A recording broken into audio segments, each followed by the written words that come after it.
So tonight we are talking about calories. Now here's a scenario and here's the problem. People out there in society are, they're being tricked, they're being conned, and the wool is definitely pulled over their eyes because they think that every calorie is the same. Calories in, calories out, right? You've heard that. Calories in, calories out. I'm going to let that sit with you just now. Have a wee think about it just now. You've been told that, and when you worked with your personal trainer told you to eat, 1,500 calories, 1,600 calories, maybe 1,700 calories. And then if you want to lose weight, you should get yourself into a calorie deficit, right? So you said then, okay, we'll take 300 calories off of that. So if it was 1,600, you're now aiming for 1,300 calories a day, right? And if you hit 1,300 calories a day, you're going to be sure to lose weight because weight loss is the ultimate goal. Not really thinking about muscle and fat at that point, not really thinking about your metabolism at that point, not really thinking about any other factors or variables at that point, because the weight loss is the ultimate goal. And if it's your ultimate goal, it's your personal trainer's ultimate goal, right? But then when does health then come into it? Weight loss is the goal, but if we rewind, you can't lose weight properly if you're unhealthy. So as far as I'm concerned and feel that we are concerned, health is our ultimate goal, our ultimate priority. Not calorie counting, not calorie deficits, not even calories, actually, but quality is, which is why I do the meal plans. And I don't say to you, you can eat bagels, because we know how much equivalent sugar cubes are in a bagel. And we know what sugar does to your system, because we've been through all this education before. So why then, in society, are people encouraging you to track your macros and to work out your calories without really considering the quality of your calories, without really considering insulin, without really considering liver function, your metabolism, in fact, your age, your weight, your metabolism, the fact that you're female, the fact that you have a menstrual cycle, the fact that your genetics are completely different, the fact that your bodily functions are completely different, your hormones, your estrogen levels, your thyroid function, the functionality of your liver, all play a part in how you will be able to burn these calories. So when you consider a calorie in and a calorie out, and you put all these variables into the pot, how are you supposed to then navigate your way through, this is right then? Because what they're saying is, a calorie is a calorie, regardless of what it is, and you're the same as me. Which is completely ridiculous, because you've got your own genetics, your own family history, heart health, for example, your own family history of health per se. You've got different bone density, you've got different muscle density, you've got different metabolic functions. All this stuff comes into play. Then we hit calories. Now, calories are made up of macronutrients in the main. So there's macros and micros, but we'll talk about macros for just 10 minutes, because macros are what is dominating the conversation around weight loss with your personal trainers and with the gyms that you go to and stuff. And which is why I'm trying my best to educate people as much as I can on actually, you need to consider this. Now, calorie tracking works for some people, and that's fine. That's great. But you have to understand, because of my experience and my breadth of experience, I know that people are eating shitty calories in terms of quality. So quality versus quantity, it's a numbers game nowadays. It's all about the numbers. It's all about what you plug into MyFitnessPal.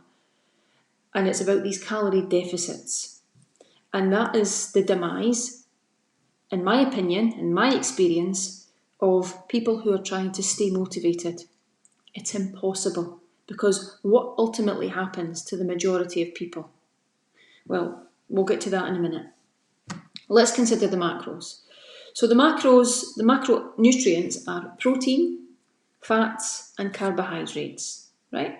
So we go higher fat, good saturated fat. Now somebody was asking about cholesterol, and it's a good time for me to address this actually.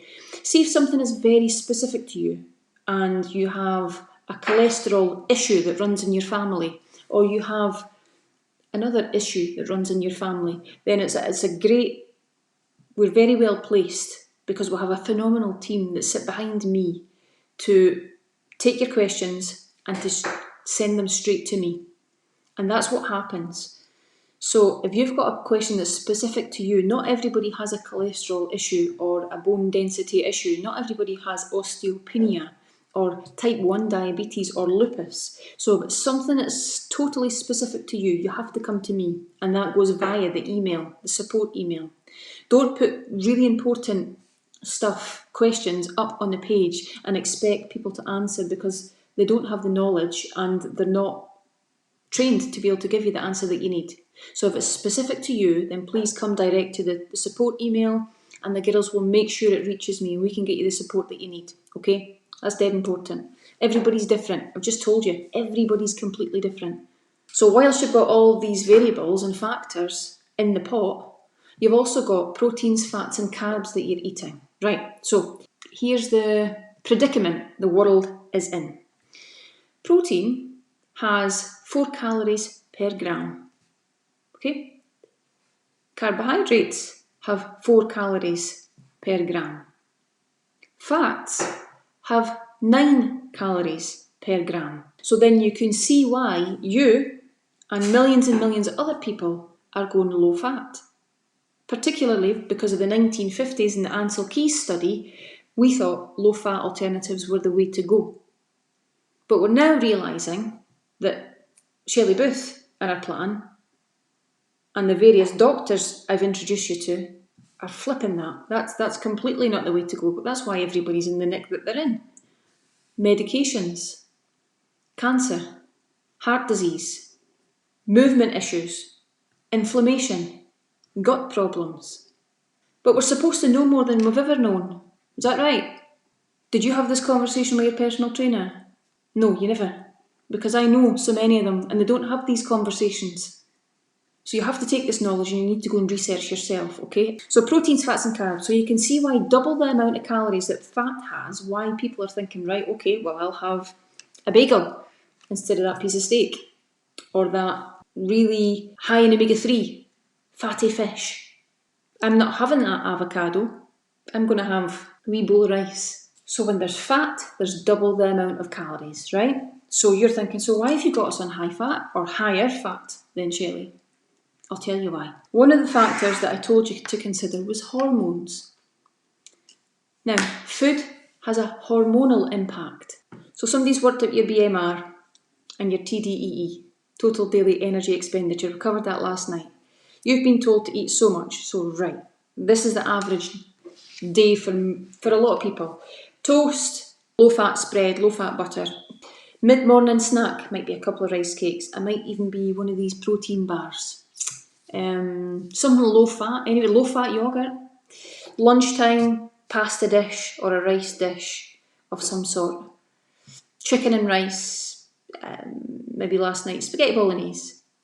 Mid-afternoon snack, maybe you're allowed another couple of rice cakes, maybe you've worked out your macros, yep, yep, we've got enough for another couple of rice cakes, maybe even another yoghurt, maybe even a low-fat biscuit thing. And then tea time, you're going to work out what calories you've got left and then you're going to have the excess, whatever that is. And it might involve bread, pasta, cereals, cakes, biscuits, waffles, pancakes, something like that. And then you might have a supper if you've got any calories left over. It might be a low-fat hot chocolate drink at night, low-fat. So, take that person, she's called Sally, and take Irene. Irene's on our programme. Irene's had a breakfast consisted of a grill-up, let's say. Gluten-free sausages, eggs, couple of eggs. People used to think eggs were really bad for you, remember? Eggs were fatty. Eggs caused your cholesterol to go sky high, caused you to have a heart attack. No, it's wrong. Eggs, Irene's had, and she loves a wee bit of cheese. Wee grate cheese into the eggs. She's got some butter in there as well. Low fat people are like, what's she telling you to do? Can't be. Then comes to lunchtime, Irene has, what does Irene have? She maybe has a salad, big green leafy salad, but she's got eggs in there again. And she's got a wee bit of cheese in there, and she's made her own homemade mayonnaise, and she's got loads of colourful vegetables in there and lots of greens. And then an evening meal might be steak, it might be chicken, it might be sweet potato, loads and loads of veg, and fish, chicken, steak, beef, whatever. Or a veggie dish. One of the vegetarians on here, and you could tell us what you're having. So people would say, you're going to get fat, Irene. Irene, you're going to get fat. In fact, Irene, how have you managed to lose 7 stone, 8 stone, 9 stone? In fact, our Irene on here has lost close to 10 stone. How have you managed that, Irene? I've been eating fat. No, you haven't. Nah. No, you haven't. Our Louise. Have to be honest, Louise has been on here since January. Have I seen Louise before? No, never. The girls have. Have I? No, never. I come on here to deliver content to you. Do I police every name? No. Louise, you are an absolute star. You are absolutely gorgeous. Look, girls, Louise has lost 11 weeks in and she's lost 4 stone. Thanks to Lynn Oliver for paying it forward. Lynn, thank you so much for introducing this lady to this plan, because look at her. That's called paying it forward, girls. This is why I talk about paying it forward a lot, because people are struggling, like Louise was. People are struggling, they don't think they can. Thank you so much for sharing that with us, Louise. That takes guts to share, and it takes bottle, and it takes courage and bravery. You are going places, my little darling, and I don't know what you do in life and in the world, but this is only going to elevate and take you to other places. You're going to challenge and push, and it's going to take you in every sense with it. Your career, your relationships, everything. You're on a trajectory, that one, trajectory that way, and it's not here, it's not linear, it's there. The sky is the limit. Now, protein. If you have too much protein, like the Atkins diet, you produce insulin. That's the downside of Atkins. Too much protein. When you take sort of a couple of ounces of protein, fine. Pretty much a negligible effect on insulin. Now remember, insulin is the problem. The pancreas produces insulin in response to the food that you eat, but too much protein will spike insulin. Therefore, you'll end up with insulin resistance, which is what we're working our way out of. Carbs massively spike insulin. That's why we are going very low, bad carbs, very high in vegetables. They're carbohydrates, remember. We've got fruits and we've got massive amounts of vegetables on this plan. High, good carbs. And fats, guess what? Guess what, girls? Fats have a negligible effect or impact on insulin. Holy moly, which is why our Louise has probably halved the circumference. Here, look Louise, your face has completely changed. Your body fat you've zapped it. It's shrinking beyond belief because she's getting a chance to heal. Her insulin resistance, her fatty liver. It's like putting a hoover on your liver. When you come onto this plan, that's what it's like. However, if you drink too much alcohol, you reverse it, you work against it. So those of you that are letting the alcohol sneak in because you've been on this plan for a long time and letting the alcohol sneak in, liver damaged again. Have to limit it. Have to. Let's pull that fat back out, let your liver heal. If you're starting to plateau, there's your answer. Liver function is the answer to most things. Don't hamper your liver's efforts to detoxify your system by plaguing it and making it toxic with this alcohol.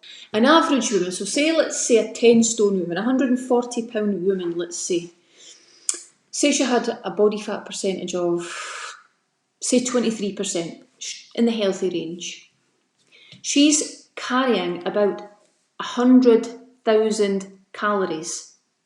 Bearing in mind, a calorie is a unit of energy contained within food. But when you've ingested that and it's sitting as fat on your body, that's about 100,000 calories. So you think fasting is going to kill you. I'm missing the morning, I'm missing my breakfast. What's going to happen to me? You've got 100,000 calories on that body. And that's a 10 stone woman. If you're a 15 stone woman, think about all this, right? You're going to be absolutely fine with a fast. In fact, you're going to heal like you've never healed in your life if you fast. And people out there that are jealous of you, because there will be, because you've got control of your eating habits. So many people haven't. So many people are addicted to eat 5 and 6 times a day. When you actually show control over your diet, people are going to go, starving yourself. That's crap. You need to tell your doctor what she's doing to you, right? Fat's negligible effect on insulin. Holy moly. So our Louise, what's she doing? She's eating dietary fat, moderate protein, low carbohydrates, high good carbohydrates. She's switching from a sugar burner to a fat burner. She's fasting. So she's using our body fat as fuel instead of the dietary fat. Now people say, Shelley, I'm doing your plan and I've stopped losing weight. Well, you might need to add a fast in then, because you're using your dietary fat as fuel and not your own body fat. If you've got stubborn body fat and you've still got weight to lose, you might need to introduce fasting, but only when you're ready. And you don't introduce it too soon. If you feel dodgy, you feel like you're just looking for carbs again because you've been so used to eating carbs, then it's too soon for you. You need to stick to the 3 meals. That's why I say to you, when you come on this programme, you need to get the fat in. You need to be eating the 3 meals. People say to me, can't eat that much, Shelley, can't do it. Well, you're going to have to try.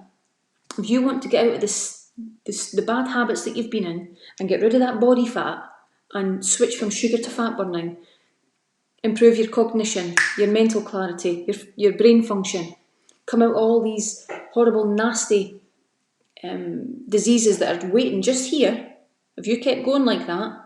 So you have to realise that food has a hormonal effect, and you're either in fat storage mode or you're in fat burning mode. And if you're drinking too much alcohol and eating too much refined carbohydrates and sugars, you're going to be in fat storage mode, which is why you go into a calorie deficit and you cannot change your body shape. You cannot lose weight. That's why. So calories aren't always the same, because you are completely different to me, and calories have a different hormonal impact. Added to the fact, age, thyroid function, liver function, metabolism, all this stuff, exercise. I see some of you in the morning absolutely pounding a workout. I see some of you taking it easy. That's going to play a part. Remember the afterburn thing that I talked to you about last night? The thermic impact of food. That all plays a part. Please bear all that in mind. It's hugely important, really is, in your longer term success, your longer term sustainability, the motivation that you'll have to keep going. It all boils down to understanding, and you've just got masses of it there.